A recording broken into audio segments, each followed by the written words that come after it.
we really have hit a somewhat new rhetorical low when the Labor Party is out there saying that their political opponent, in this case Peter Dutton, is a protector of paedophiles.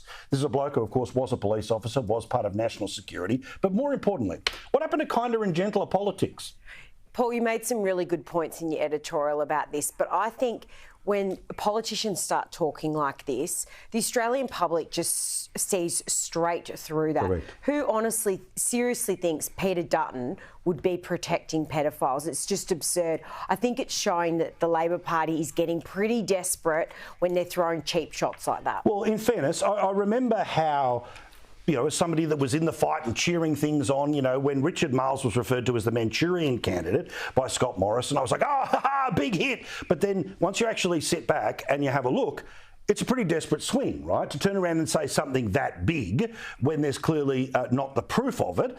Now, the Labor Party might be able to convince itself over drinks this weekend, Richo, that, oh, well, technically, if you think this and you think that, but it is overreach, and it's gross overreach, and if people are half paying attention, they will see that it is overreach. You match that with their political fortunes at the moment, it looks desperate. They're only halfway through their first term in office. Why do they look so desperate? Well, I think you have your bad days, and we've had one. I think I'll run up a white flag on this. It was a shocker. Good man. But it only, you know, it's not as if it happens every day. You've got to have a bad day every now and again. It makes the good days even better.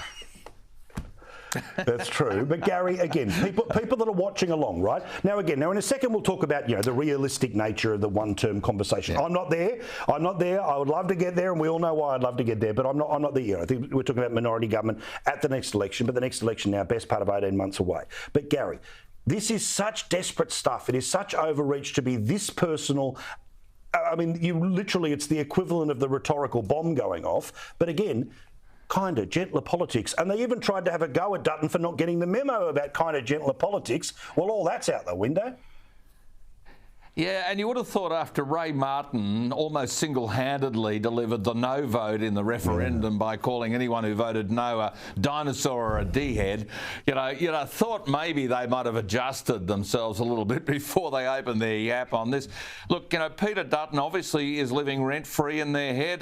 Dutton is a fine person, and everything that's been said about Dutton's commitment to dealing with pedophiles, the way he's dealt with that child exploitation, the creation of that terrific mechanism, it was on him. He is so passionate about this stuff, and I've known the bloke for over 30 years.